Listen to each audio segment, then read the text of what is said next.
mountains and 8 seas make one world. 1,000 worlds make one chiliocosm.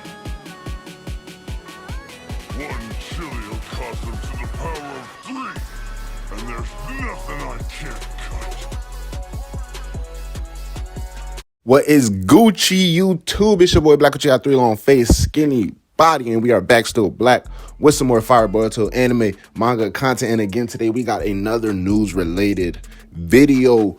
Yes, we got the spoiler summaries for Boruto episode 288 up until episode 290, and just by the looks of it, I can understand the mixed controversial feelings just from the mere fact of like, it's going to catch up to the manga pretty fast if this is the pacing that we're going to be at, because this is kind of like, it's real crazy to me, but I'm never going to rule out the fact that we won't know until we see it, basically. So it's always going to be the thing of judging it too early before we actually know the contents of what's going down. But Organic Dinosaur, the OG, came to us with the titles and the episode summaries for episode 288 through 290. In my last video, I talked about the summary for episode 287. So here we have the 3 episodes for the code arc. Episode 288 titled Captive Slaves, episode 289 titled Capabilities, and episode 290 titled Signs. Now, I understand why a lot of people are worried, because just based off of these summaries, I haven't read the summary for episode 290, but just based off of the ones I did read, it's like, well, you know, they're going to catch up it's already very close to the manga compared to the point where they initially started the Mujina Bandits arcs in the Hozuki Castle back when the anime took over those parts. We were still like 30 chapters at least behind, 30 to 50. Somewhere, I'm making shit up probably, but we were a good ways behind. At this current point, we are very, I don't want to gas it like, yo, we're literally there, but we're very close to the manga.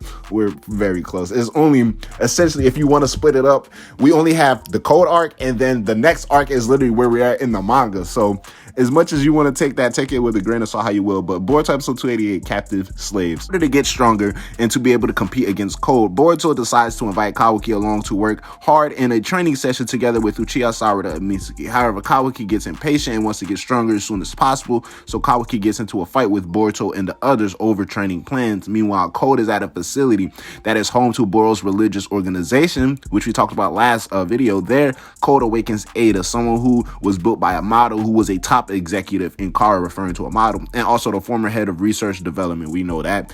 Ada has been bestowed with the abilities of the Senringan, so they officially name dropped her eye in the summary.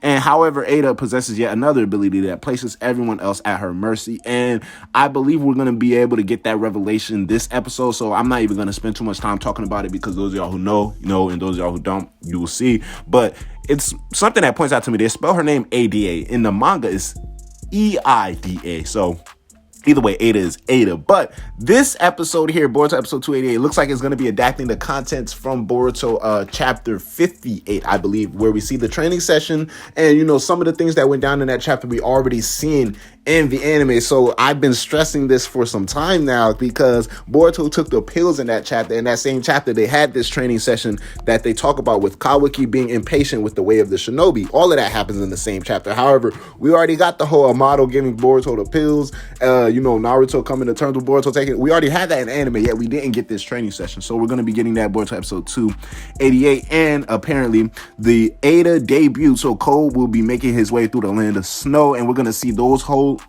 couple of battle sequences. So I'm looking forward to that shit right there. Now, Boruto episode 289 titled Capabilities. Kawaki has lost some of his powers ever since his karma vanished. Well, no duh. The way things are proceeding right now, Kawaki feels anxious about not being able to protect Naruto and Konohagakure. Wow. Yeah, okay.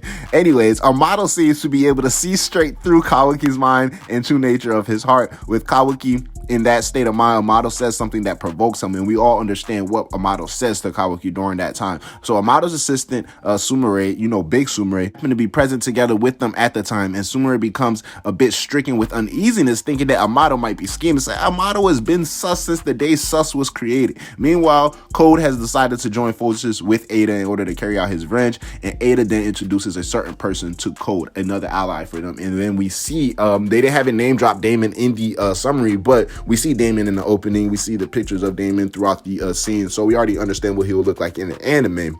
And Ada and Code is going to have a very interesting conversation this episode. So honestly, these two episodes, there's a whole lot of room for anime only content. I'm just stressing this because I don't want them to fly past this. Like, we're already right here, episode 290, because at this point in 289, if Damon is already going to be here, literally after the next chapter, like, things starts to get rolling and then things get pushed forward. And basically the things that happen in the context of after these two episodes automatically ricochet into the events that are going down right now in the manga. So it's like, it's crazy to me that they're going to be going this fast, but let's just keep on going.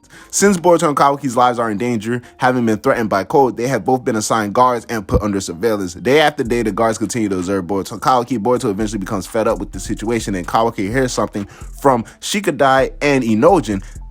Through that conversation, Kawaki comes up with the method to slip past both the watch of the surveillance guards and the village's sensory system. And so Kawaki begins mobilizing in order to protect Naruto and the village. Even though Naruto possesses exceptional abilities in perception, and despite the capabilities of the village sensory team, both become unaware of Kawaki's actions. But for some reason, only Boruto, via a mysterious intuition, seems to be able to pick up on Kawaki's movements. So here is where things starts to get rolling. Basically, essentially in Boruto episode 290. So now, looking at the way things are going, 291 and 292 are gonna be complete gas. Now, those of y'all who know, you know. All I can say is true essence. That's all I'm gonna say. But it's mind-boggling to me. It's really like 4, because episode 287, 4 episodes into the arc. By the 5th or 6th episode, we're gonna be getting to some I'm not gonna say the climactic points, but major climactic moments that ultimately lead into the climactic point of the story. Now, so basically, looking at this, just using my big brain prediction right here, 290, we have Boruto figure out Kawaki managed to slip past the village, and Kawaki does that because he figures out a new power that he has, right? And he's able to utilize that power. After he figures this out in this episode, it's like that just becomes Kawaki's favorite thing in the manga because that's all he does, right? But anyways, Boruto is able to pinpoint Kawaki's location, and we understand the things that go down after that. So episode 290 has that going down. 291, 292, let's just keep it a buck. The confrontation, they're going to be coming across Code around those times. So 293, 294, even 295, like they can possibly finish this entire arc before episode 300, which is great. I ain't gonna lie, I'm gonna still enjoy whatever fire gas that they put out, but it's just like, damn, it's like, as good as something can be, it can go so quick, you know what I'm saying? But Boruto episode 288 all the way up to episode 290, I won't be the one to judge until we actually get to start the Code arc and see how the pacing actually is going versus what the summaries is telling us, because we know sometimes the summary can tell us things that bleed into the next episode or occur from the last episode. So at the end of the day, the pacing does look pretty fast compared to what we're normally used to getting. I'm really hoping for some very stretched out anime content, only content when it comes to certain points that they can expand on in the manga. But how do y'all feel about these Boruto spoilers, and how excited are y'all still for the Code arc? I'm still here with it. I'm still looking forward to it. The pacing looking like it might be a little iffy, but let me know your thoughts below. Share the video with your friends. Holla at your mama, holla at y'all black child. Yes, sir. Ski! Can we take a trip to the sky? Show them that our limits too high. Cocoa butter hips on the west side. She said